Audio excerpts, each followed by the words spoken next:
자, 이번 시간은 국토교육법상 도시군관리계획 중에서 용도지역편을 진행을 하고 있는 중이고요.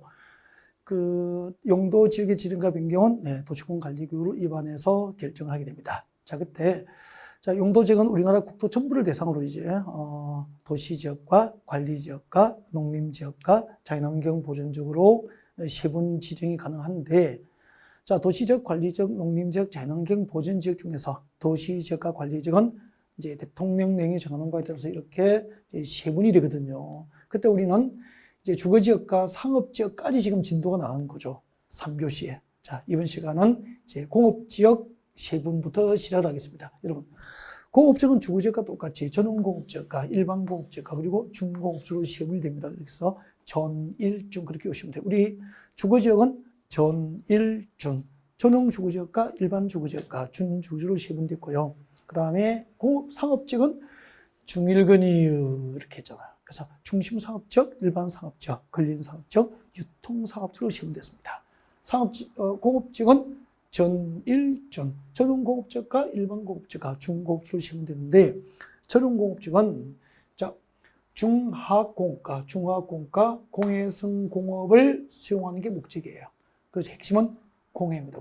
공해성 공업을 수용하는 게 목적이죠. 그래서 여러분, 공해를 상징하는 게 공장의 굴뚝이잖아요. 그래서 우리 지나다 보면 완전 그 공장지대, 굴뚝이 많이 보이는 중화학, 석유, 화학단지 이런 곳은 전용공업지역이 되는 거예요. 그래서 공해를 배출하는 공장만 한 곳에 모아둘 거예요. 이게 전용공업지역이에요. 전용은 공해 전용 용도지역으로 보시면 공해 전용이에요. 공해 전용이에요. 아셨죠? 네. 그 다음에 환경을 저해하지 않는 공업. 그러니까 공해입니까? 무공해입니까? 무공해예요. 그래서 무공해, 공해를 배출하지 않는 공장, 공해를 배출하지 않는 공장만 모을 거예요. 그게 일반공업지역이야. 그러면은 전용공업지역과 일반공업지역의 공통점은 전부 공장만 모아둔 곳이야. 그 중에서 공해를 배출하는 공장만 모았다? 전용공업지역. 공해를 배출하지 않는 공장만 모았다? 일반공업지역. 그러니까 공장지대니까 전용공업지역과 일반공업지역은 상식적으로 아파트 건축이 돼야 안 돼? 안 된다 이 말이야. 아니어도 되잖아. 개념을 잡으니까. 그 다음에 환경을 저해하지 않는 공업 배치 이렇게 외우거든요. 이해가 안 되니까 그렇게 외워야 되잖아. 무공해. 공해 없는 공장만 모은 곳이야. 간단하잖아. 그 다음에 중공업지역은 준자가 들어가 있잖아. 공업기능에 준하여 다능지능이 보완이 된다는 이야기거든. 그래서 경공업, 중소규모 공장들 지을 수 있다는 거잖아. 경공업 플러스 주거, 단독주택, 아파트 지을 수 있겠네? 상가 들을 수 있네? 업무용도에 빌딩 가능하네? 그래서 도시적 16개 용도지역 가운데서 제도적으로 가장 이용 범위가 넓은 게 중공업지역이에요. 경공업 플러스 주거, 상업, 업무 기능이에요. 근데 이렇게 입문 과정에서 상세하게 가르쳐 드리는데 문제풀이 할 때 보면은 얼마나 이건 기본 과정이라고 복습을 안 했던지, 중심 사업지역이 뭐죠? 일반 사업지역이 뭐죠? 근린 사업지역이 무엇이죠? 라고 이해하고 이렇게 말로 표현하시는 분은 거의 못 바꿔요. 몇 명 없어요. 그 몇 명만 합격하는 거예요, 결국은. 진짜 나더라고. 전용공업지역이 뭐죠? 말 한마디를 못해. 어떻게 합격하냐? 전용공업지역이 무엇인지 모르는데, 일반공업지역이 무엇인지 모르는데, 무엇을 외우고 있는지를 모르겠더라고. 뭐 했냐고 막 그렇게 이야기하죠, 제가. 인터넷은 제가 그렇게 하지 않죠. 오프라인은 제가 많이 강하게 좀 이렇게 푸시하고 이렇게 같이 가는 스타일이에요. 그래서 학교를 많이 시키죠. 중공업지역 좋은 땅 아닙니까? 중소규모 공장 짓지, 단독주택, 아파트, 공공주택 짓지, 상가 짓지, 업무용도에 빌딩 지을 수 있지. 얼마나 좋은 땅이에요. 그 다음에 녹지지역입니다. 녹지지역 참 어려워요. 녹지지역 어려워요. 녹지지역 봅시다. 녹지지역은 보생자입니다. 보존녹지, 생산녹지, 자연녹지, 보생자. 그러면은 주거지역은 전, 일, 준, 상업지역은 중일근이에요. 공업지역은 전일준. 그죠? 그리고 녹지지역은 보생자. 그럼 도시지역 16개 다 외워버렸잖아. 전홍주거지역, 제1종 전홍주거지역, 2종 전홍주거지역, 1종 일반주거지역, 2종 일반주거지역, 3종 일반주거지역, 준주거지역, 중심상업지역, 일반상업지역, 근린상업지역, 유통상업지역, 보존녹지, 생산녹지, 자연녹지. 전용공업, 일반공업, 준공업, 보존녹지, 생산녹지, 자연녹지 이렇게 되죠. 근데 진짜 지금 촬영하고 있는 이 시기가 2023년 시험 딱 2주 전이에요, 지금. 이 시기에, 지금 우리 2주 뒤에 시험 보실 분에게 보존녹지지 뭐죠라고 물으면 정확하게 대답을 거의 못합니다. 이거 보고 찾아내면 다행이죠. 그러니까 보고 생각날 정도만 돼도 합격을 한다, 이 말이에요. 그죠? 보존녹지지 뭐죠? 도시의 자연환경, 경관, 산림, 녹지 공간 보존을 할 필요가 있는 지역이에요. 보존. 그러면은 도시의 자연환경, 경관, 산림, 녹지 보존 목적입니다. 도시적 안에, 그죠? 자연환경, 경관, 산림, 녹지 보존 목적이야. 그래서 이걸 도시적에서 예를 들면 서울에서 자연환경 보존, 경관, 산림, 녹지 공간 보존이 필요한 땅이라면 영원히 개발할 수 없는 거 아닙니까? 선생님 혹시 장기적으로 개발될 수도 있잖아요. 혹시 없습니다. 그냥 영원히 개발할 수 없는 곳이라고 보시면 돼요. 영원히 개인적으로 사적으로 허가받아서 개발할 수 없는 땅이라고 보시면 됩니다.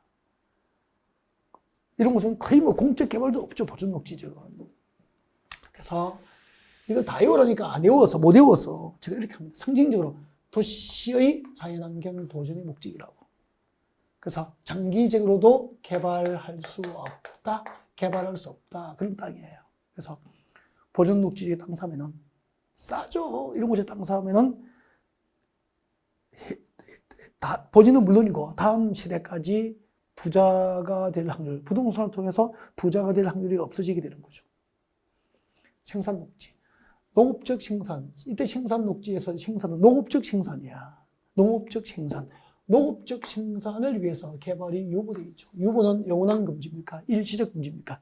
일시적 금지니까 해석하면은 장기적으로 개발 가능성이 있을 수도 있다는 거죠. 생산 녹지는. 그러면 농업적 생산이니까 도시적이잖아요. 녹지적은 주상공농 도시적이잖아요. 도시적 안에도 농업적 생산이 가능하려면 무엇이 됩니까? 전답 과수를 상상하면 되잖아. 우리 서울 주변에 전답 과수원이 보이면은 생산 녹지예요. 너무 쉽잖아. 그리고 불가피한 경우에 하나요. 제한적 개발이 허용되는 지역이에요. 그러면은 녹지적 세계 중에서 제한적이지만 자유롭지는 않아요. 녹지를 묶였기 때문에. 제한적이지만 유일하게 현재 개발 가능한 녹지가 자연 녹지잖아요. 제한적 개발이 허용되는 지역, 제한적, 불가피한 경우에 하나요. 제한적 개발이 허용되는 용도지역이 자연 녹지지역이 되는 거죠. 아셨죠? 네. 이렇게 열심히 가르쳤거든. 문제 풀이할 때쯤 되면 이런 것은 전혀 복습하지 않고 이상한 거 하고 있다니까. 그러니까 기본이 안 되니까 늘 50점 정도, 40 몇 점, 50점 살짝 넘고 시원하게 60점을 넘지를 못하는 거예요. 공부하신 경험이 있으신 분은 제 강의 들으면은 지금 이거 들으면서 하는 얘기가 좀 가슴에 와닿죠. 아, 그래, 맞아.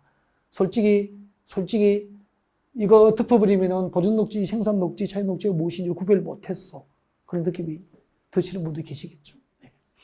자, 그럼 이걸 제가 이렇게 설명합니다. 얼마나 재밌게 설명했다고요. 녹지적 세계. 산이잖아, 녹지는 일단은. 도시적 주변은 산이라고. 산인데, 녹지적은 세 개가 있다고. 보존 녹지, 생산 녹지, 자연 녹지. 등산로 입구에 보면은 마을이 있잖아요. 각 곳마다 등산로 입구에는 다 마을이 있던데. 그럼 여기 보십시오. 건축이 된 거잖아, 마을은. 건축은 곧 개발이잖아요. 가장 대표적인 건축행위가, 개발행위가 건축이 건축. 그러니까 우리 공법 시간에 앞으로 개발이라는 단어가 나오면 개발은 곧 이꼴 건축물의 건축입니다. 건축. 물론 건축을 위해서는 토지 형질 변경, 대지를 조성이니까 토지 형질 변경이 수반되겠지. 이게 건축물의 건축이나 토지 형질 변경이 가장 대표적인 개발이가 된다고. 자, 그래서 제한적이지만 개발돼 있잖아. 건축은 곧 개발이니까. 그죠? 네.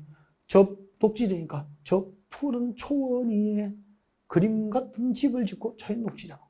딱 맞잖아.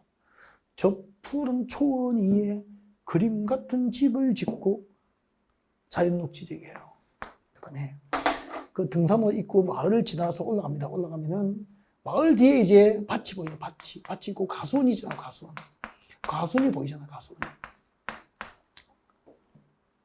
그러면은 가수원이 되면은 우리 서울 주변에 도시 주변에 이렇게 뭐 대전도 마찬가지, 인천도 마찬가지고, 그죠? 부산도 마찬가지고, 광주도 마찬가지잖아요.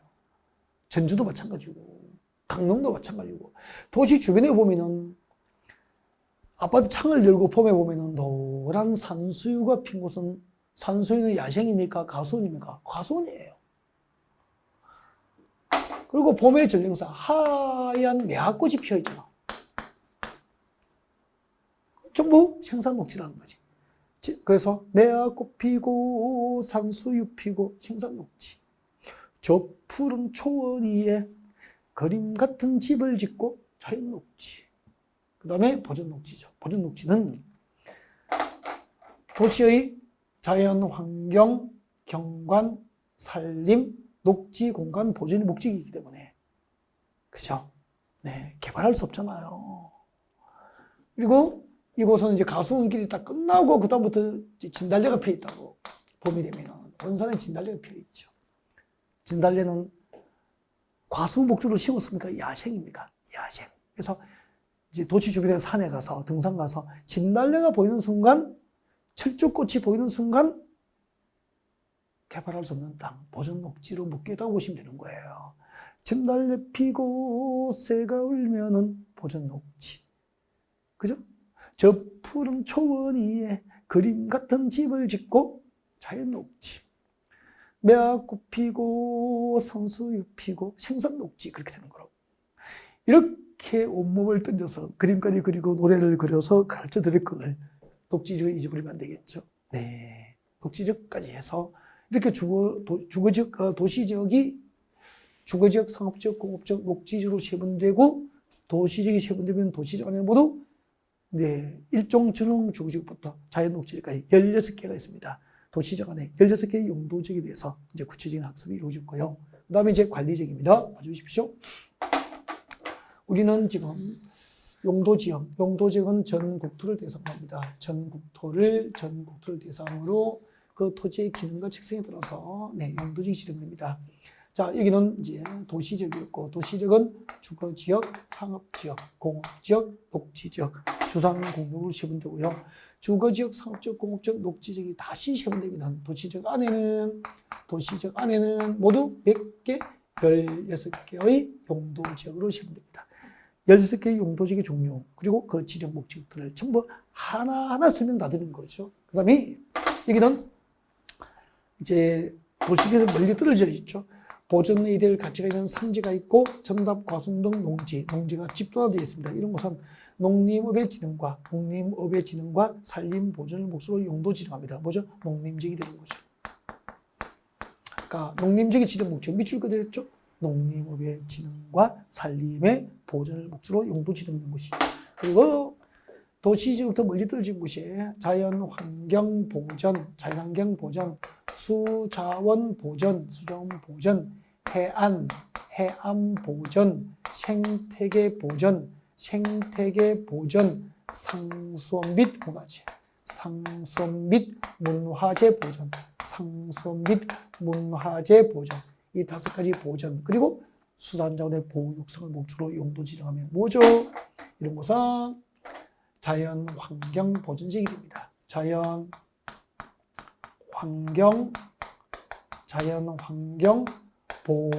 보전지역, 자연환경 보전지역이 되는 거죠. 농림지역과 자연환경 보존지역이었습니다. 네, 그리고 자, 농림지역과 자연환경 보존지로 용도지역이 지정된 곳. 이 지역은 그 지정 목적은 보존 목적이다. 그렇게 했고요. 네. 자, 그 다음에 이제 관리지역이 시험됩니다. 이 관리지역은 3개가 있습니다. 3가지로 시험되는데, 잘 보세요. 이거 설명드려야 됩니다. 이걸 그냥 외워서는 절대 이해 못해요. 뭔지 모르고 글자만 외우니까 들어가지도 않는 거죠. 넣으면은, 뭐, 하나 넣으면 하나 튕겨나고, 잘못되면 2개 튕겨나고 그러잖아. 그죠? 한번 보십시오. 여러분, 도시 가까운 이 도시지역이나 주거지역, 상업지역, 공업지역, 녹지지역은 도시지역 맞죠? 도시 가까운 곳에도 산이 있죠. 서울 주변에 산이 있잖아요. 전답, 가순동, 농지도 있잖아. 그럼 잘 보세요. 우리 국토 가운데서 전답, 가순동, 농지가 집단화되어 있고 주변에 보존해야 가치가 있는 산이 있으면 원래는 농림지역이잖아. 농림업의 진흥과 산림 보존을 목적으로 농림지역 지정해야 돼요. 근데 그때 그 위치가 도시지역에 가깝잖아. 그럼 도시의 개발이 확산되니까 현실적으로 농림지로 지정해서 농사만 짓도록 관리하는 것이 곤란하거든. 그래서 농림지역에 준하여 농업적 생산이 가능하도록 관리를 해야 되겠다. 생산관리지역을 이름 붙인 거예요. 그래서 여기 보십시오. 생산관리지역이란 농업, 임업, 생산 등을 위해서 관리가 필요하나 주변의 용도지역과의 관계를 고려할 때 그쪽 농림지역으로 지정하여 관리가 곤란한 지역이야. 그래서 관리지역 중에서 외워야 됩니다. 농림지역으로 지정하여 관리가 곤란한 지역은 생산관리지역이에요. 왜 농림지역으로 지정하여 관리가 곤란하죠? 그 위치가 도시지역에 가까워서 도시의 개발이 확산되니까 농림지역으로 지정해서 농사만 짓는 것이 현실적으로 곤란하다는 거예요. 그래서 생산관리지역이 된 거라고. 농림지역으로 지정하여 관리가 곤란한 지역, 생산관리지역 그렇게 됩니다. 네, 암기하셔야 돼요. 그 다음에 도시 주변에, 도시 가까운 곳에 자연환경 보전, 수자원 보전, 해암 보전, 생태계 보전, 상수원 및 문화재 보전, 상수원 및 문화재 보전이 필요합니다.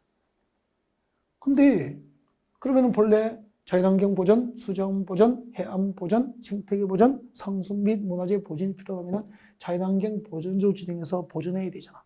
근데 도시지역에 가까우니까 도시 개발이 확산되니까 현실적으로 자연환경 보전지역으로 지정하여 관리가 곤란하거든요.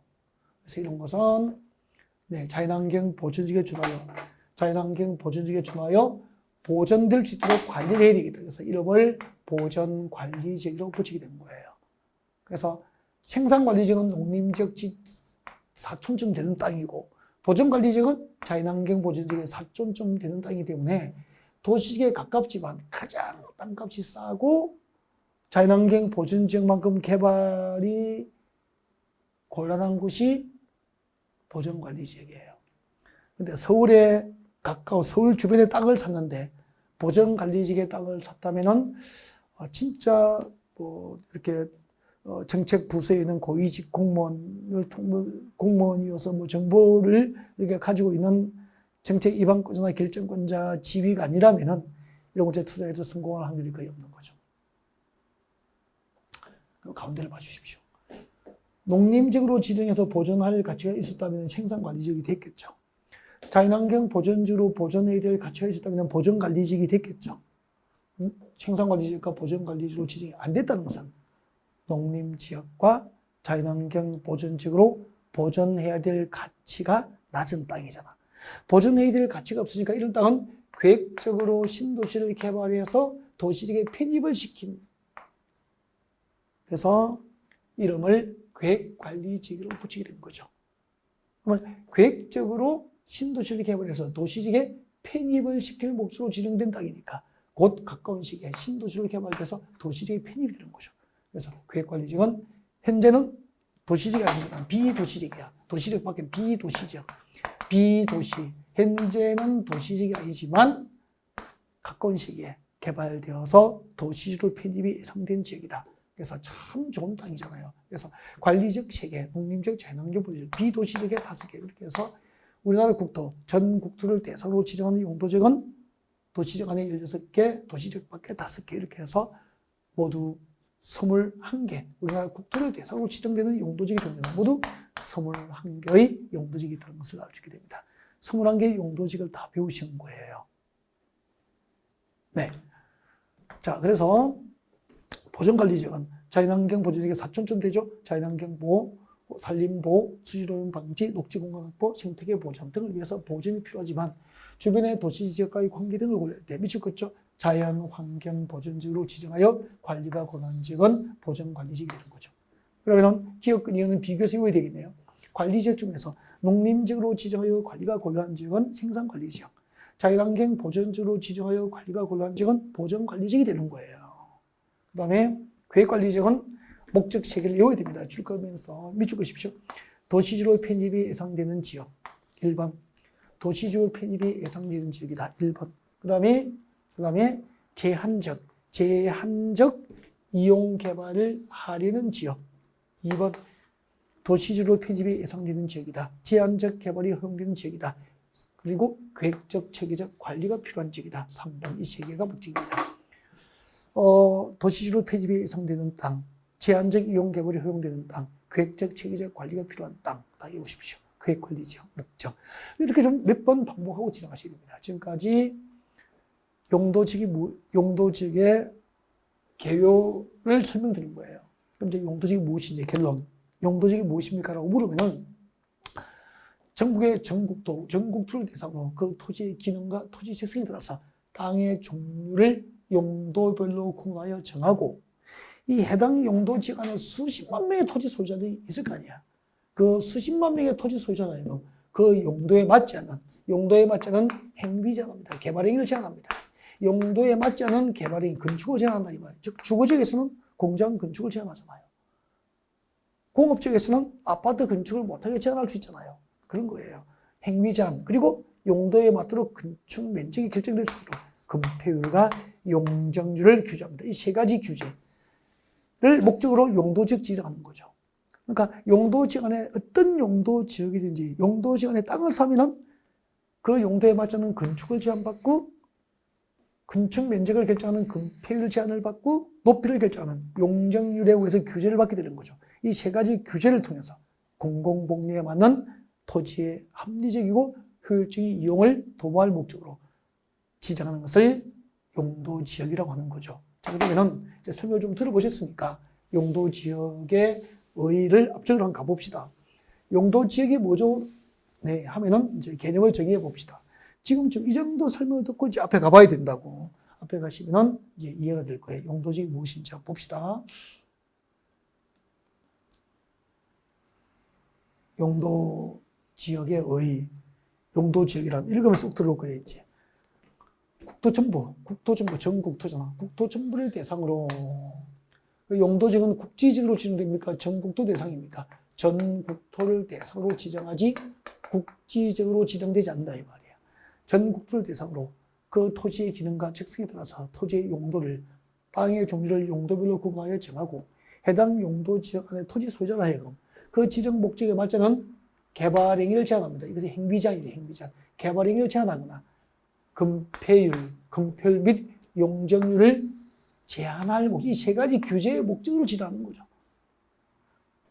우리나라 국토에 있는 모든 땅을 그 토지의 기능과 특성에 따라서 땅의 용도를 정하여 용도지역을 지정한 것은 그 용도지역별 수만 명의 토지 소유자로 하여금 그 용도에 맞지 않은 행위 제한, 행위제한은 개발행위 제한, 개발행위를 제한하는 거죠. 그때 가장 대표적인 개발행위는 건축 행위이기 때문에 개발행위 제한은 곧 이꼴 건축제한을 말하는 거죠. 건축제한. 용도지역의 지정 목적에 맞지 않은 건축을 못하도록 제한하는 거예요. 용도에 맞는 건축을 하더라도 건폐율에 의해서 대지 안의 건축 면적을 규제받게 되고 또 용적률에 의해서 용도에 맞는 높이가 결정될 수 있도록 용적률 규제하는 거죠. 그 3가지 규제를 통해서 그 3가지 규제를 통해서 공공복리 정지를 목적으로 도시군 관리구로 결정 고시하는 지역을 용도지역이라고 하는 거죠. 우리나라 국토 전부를 대상으로 그 토지의 기능과 토지 특성에 따라서 땅의 종류를 용도별로 구분하여 정하여 그 용도 지역별 토지 소유자로 하여금 용도에 맞지 않은 행위 제한, 금폐율 제한, 용적률 제한을 할 목적으로 도시군 관리계획으로 결정 고시된 지역을 용도 지역이라고 한다. 그러니까 전체적인 어떤 설명을 좀 개요 설명을 좀 듣고 이제 개념을 정의하니까 좀 이해가 되잖아요. 그러면은 이제 용도 지역의 개념을 정의했고 용도 지역의 종류를 공부했고요. 용도 지역의 특징을 한번 적어보세요. 용도 지역의 특징. 아무 것이나 적으십시오. 그냥 용도 지역의 특징. 용도 지역은 국제지역으로 지정됩니까? 전국토를 대상으로 합니까? 그렇죠. 전국토를 대상으로 지정합니다. 용도 지역은 전국토를 대상으로 지정합니다. 그 다음에 한꺼번에 일률적으로 지정하는 게 아니고 필요에 따라서 순차적으로 지정됩니다. 필요에 따라 순차적으로 지정합니다. 전국토를 대상으로 합니다. 필요에 따라서 순차적으로 지정합니다. 그리고 상호 중복 지정될 수 없습니다. 상호 용도 지역끼리 중복이 안 돼요. 그래서 상호 중복 지정 X 상호 중복 지정될 수 없다. 상호 중복 지정될 수 없다. 이렇게 세 가지 식어듭니다. 전국토를 대상으로 지정, 순차적으로 지정, 상호 중복 지정될 수 없다. 그렇게 하시면 되겠네요. 자, 그 다음에 이제 용도 지역 안에서 금폐율과 용적률을 배우겠습니다. 용도 지역 안에서 금폐율과 용적률, 용도 지역 안에서 금폐율과 용적률, 용도 지역 안에서 금폐율 배우겠습니다. 보시죠.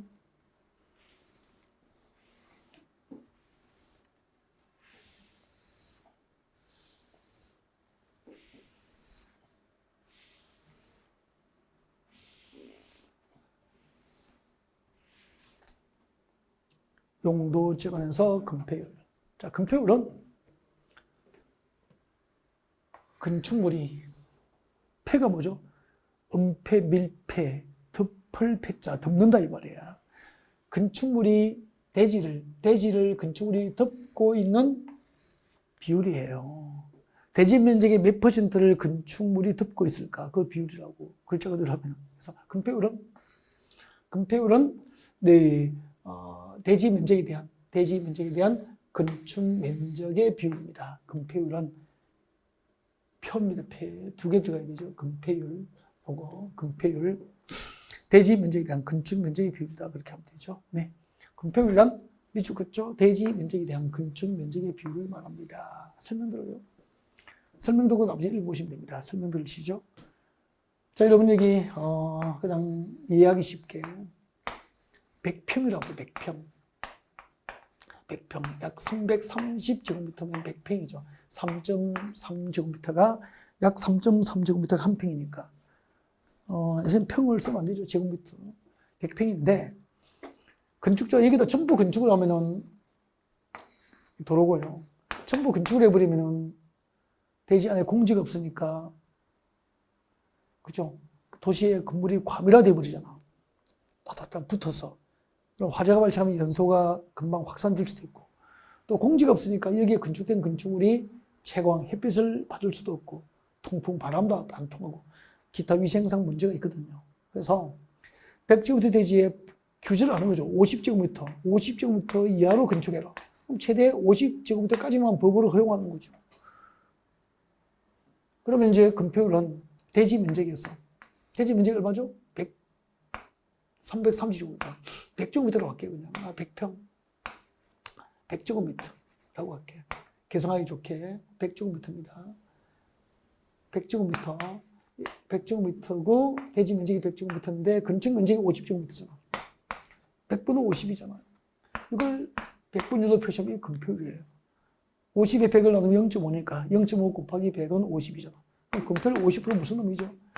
어떤 용도지역에 허용된 금폐율의 최대 한도가 50%라는 것은 대지 면적의 50%까지 건축할 수 있다. 여기에 건축을 하는 거죠.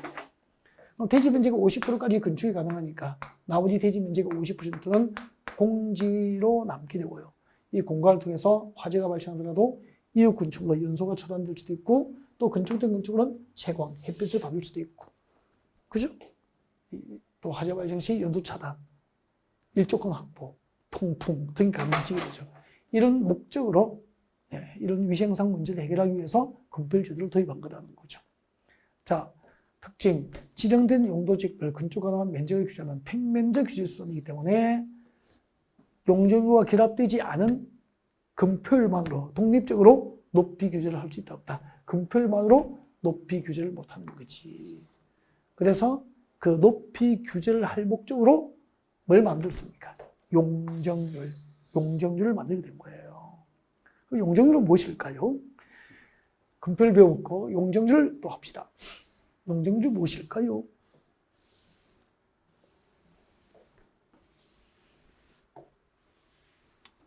용적률이란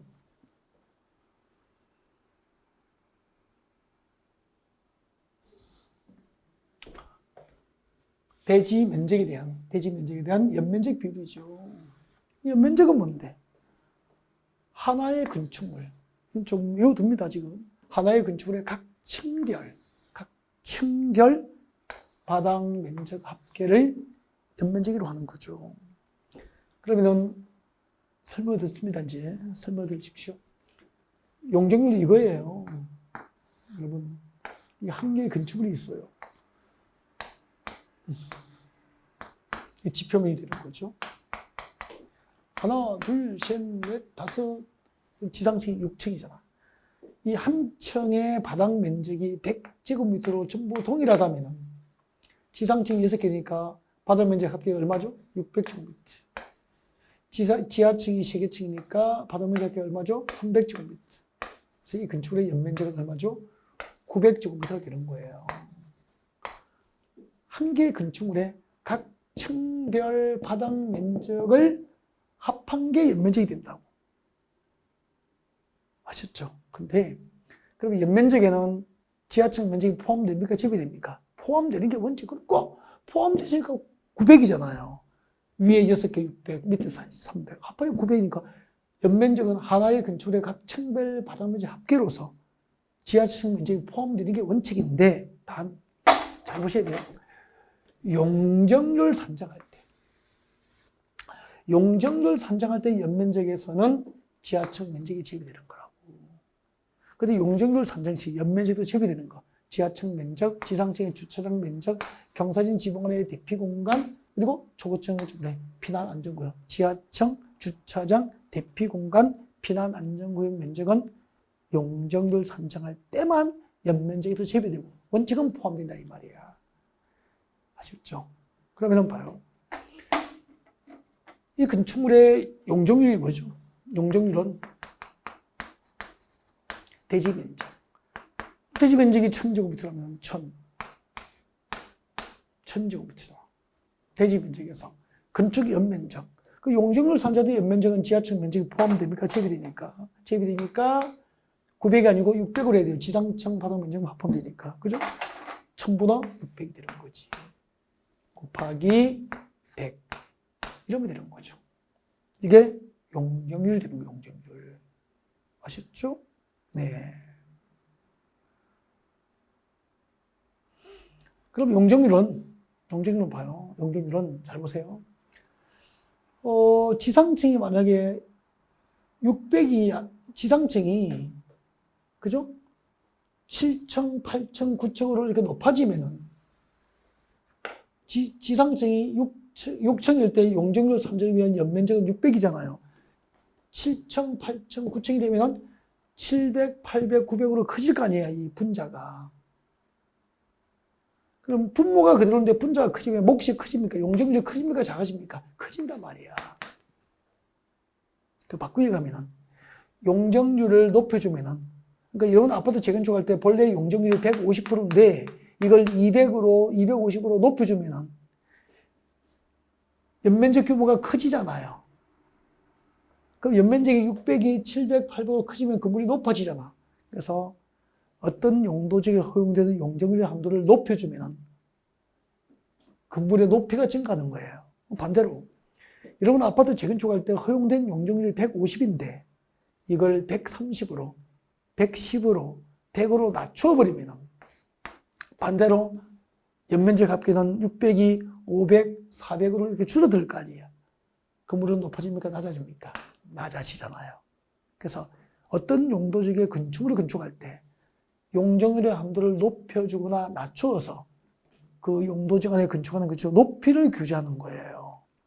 그러면은 이제 건폐율과 결합돼서 용적률은 높이를 규제할 수 있는 입체적 규제 수단이 되는 것이고, 건폐율은 용적률과 결합되지 않는 한 단독으로 건축의 높이를 규제하는 높이 규제 수단은 될 수가 없다. 그렇게 되는 거지. 아셨죠? 네. 자, 그렇게 해서 자, 용적률 볼까요? 대지 면적에 대한 건축 연면적 비율이죠. 대지 면적에 대한 건축 연면적 비율을 말합니다. 그리고 대지 안에 두 개 이상의 건축물이 있을 경우에는 이들의 연면적 합계로서 용적률을 산정하면 됩니다. 네. 자, 그 다음에 이제 밑에 보시면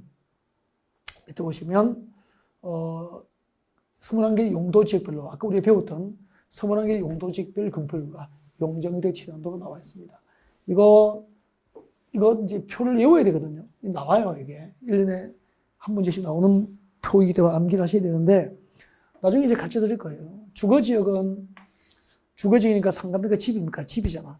저희 집 전화번호입니다. 저희 집 전화번호가 55국에 6657 이렇게 온다고. 알겠죠? 이렇게 암기하는 방법이 있어. 근데 지금 인문과정에서 이거 암기하고 있을 필요는 없거든요. 그래서 기본 이론 강의할 때 암기 방법을 가르쳐 드릴게요. 문제풀이 할 때 해도 늦지 않고요. 그래서 일단은 건폐율과 용적률의 개념을 이해하는 데 초점, 포커스를 맞췄으면 좋겠습니다. 네. 그 다음에 우리는 도시공관리구역 중에서 용도지역편을 공부했고요. 이제 용도지구편이에요. 이 용도지구의 개념을 물어보는 문제가 나왔었거든요, 시험에. 이게 시험 나온 거죠. 한 5년 정도 돼서 5, 6년 전에 나왔다고.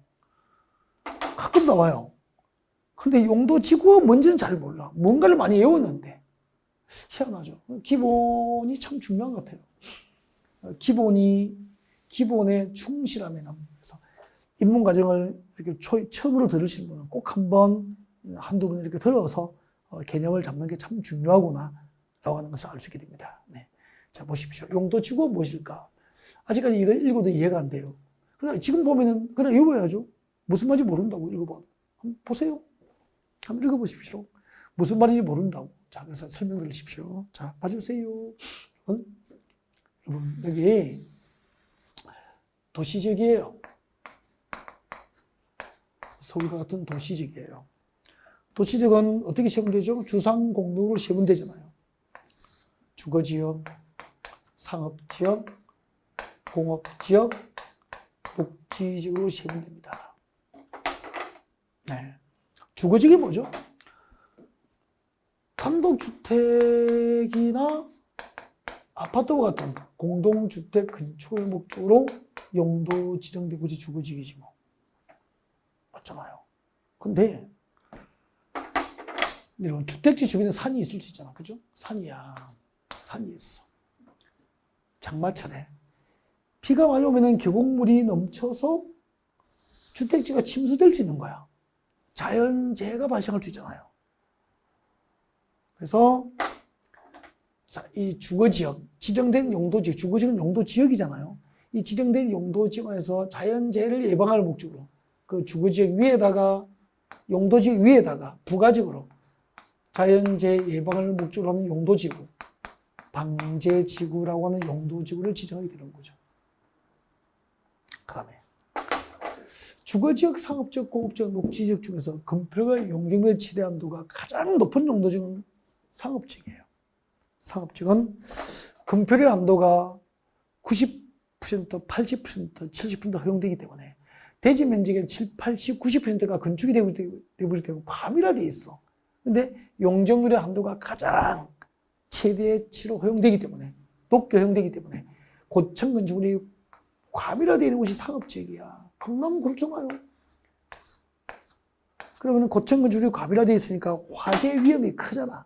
그래서 이 고층 건축물이 과밀화된 지역에, 상업지역에 화재를 예방할 목적으로 여기다가 뭘 지정하냐면 방화지구 지정합니다. 방화지구, 방제지구, 재해를 막을 방자, 예방할 목적으로 지정하는 용도지구. 방화는 뭐죠? 화재 막을 방, 화재를 예방할 목적으로 지정하는 용도지구죠. 그러면은 주거지구로 용도지구가 지정되면은 주택을 건축하는 것이 목적이기 때문에 공장 건축을 막을 수 있지만 상가 업무용도의 빌딩을 건축할 수 없도록 규제할 수 있지만 재해를 주거지역 지정으로 재해를 규제할 수는 없으니까 재해 규제를 목적으로 주거지역 위에 방제지구를 별도로 지정하는 거예요. 여러분 용도지구가 만들어지는 과정을 보고 있다 이 말이에요. 그 다음에 상업지역은 고층 건축물이 과밀화되어 있어 화재의 위험은 크지만 상업적으로 지정된 것은 중심 상업지역 같은 경우는 아파트 건축을 못하게 규제할 수 있지만 화재를 막을 수가 없다는 말이에요. 상업지역은 공장 건축을 못하게 규제할 수 있지만 화재 예방을 못하는 거야. 그래서 상업지역이라고 하는 용도지역의 지정만으로 화재 예방을 못하니까 그 용도지역의 지정으로 달성할 수 없는 부가적인 목적, 화재 예방을 목적으로 그 주거지 상업지역 위에다가 방화지역으로 지정하는 거예요. 그 다음에 여기 녹지지로 묶여있어. 녹지지로 묶여있으면 녹지 보존의 몫인가 개발 규제가 심하다 이 말이에요. 근데 가끔 녹지를 풀어서 주택단지나 유통단지, 산업단지를 개발하잖아요. 그래서 이 녹지지역의 건축 제한을 완화해서 개발, 주택단지 등으로 개발할 목적으로 여기다가 주거, 개발, 지능지구라고 하는 용도지구를 지정합니다. 주거기능 중심으로 개발이 이루어지게 됩니다. 이렇게 이미 지정된 주거지역, 상업지역, 녹지지역 등 이미 지정된 용도지역의 건축 제한을 더욱더 강화하거나 완화하여서 그 용도지역의 지정으로 달성할 수 없는 부가적인 목적 달성을 위해서 용도지역 위에 이게 지정된 용도지역 위에 주거지역, 상업지역, 녹지지역 같은 용도지역 위에 부가적으로 지정하는 것을 용도지구라고 하는 거예요. 그래서 정리하면 이렇게 되죠. 이미 지정된 용도지역이 있었는데 주거지역, 상업지역, 공업지역, 녹지지역, 용도지역이 지정되어 있었는데 그 지정된 용도지역 안의 건축 제한을 강화 내지 완화 적용할 목적으로 도시공 관리계획으로 결정 고시된 지역을 뭐라고 한다? 용도지구라고 하는 거죠. 이거 자꾸 연습해 봐야 돼요. 지정된 용도지역 안에서 건축 제한을 강화 내지 완화 적용할 목적으로 도시공 관리계획으로 결정 고시된 지역을 용도지구라고 한다. 이렇게 한번 보십시오. 용도지구란 이게 쉬운 거죠. 지정된 용도지역 안의 건축 제한을 더욱더 강화하고 완화 적용까지 완화 적용함으로써 용도지역의 지정으로 달성할 수 있는 부수적 목적, 화재 예방이나 재해 예방 같은 부수적 목적 달성을 위해서 용도지역 위에 추가로 이렇게 부가적으로 지정하는 것을 용도지구라고 하는 거예요. 자, 근데 용도지구의 특징입니다. 용도지구는 전국 투를 대상으로 하지 않고 국지지구로 지정됩니다. 보십시오. 이렇게 필요한 것이 국지지구로 지정되지 전국 투를 대상으로 용도지구로 지정하지 않는다. 필요한 것이 국지지구로 지정되죠. 그러면은 용도지구는 전국 투를 대상으로 지정하고 용도지구는 국지지구로 용도지구 위에 추가로 지정되는 거죠. 그 다음에 용도지역의 지정을 전제로 그 용도지역 위에 부가지로 지정됩니다. 용도지역 위에 부가지로 지정합니다. 그리고 용도지역은 상호 간에 중복 지정될 수 없지만 네, 용도지구는 상호 중복 지정도 가능합니다. 그러니까 방제지구면서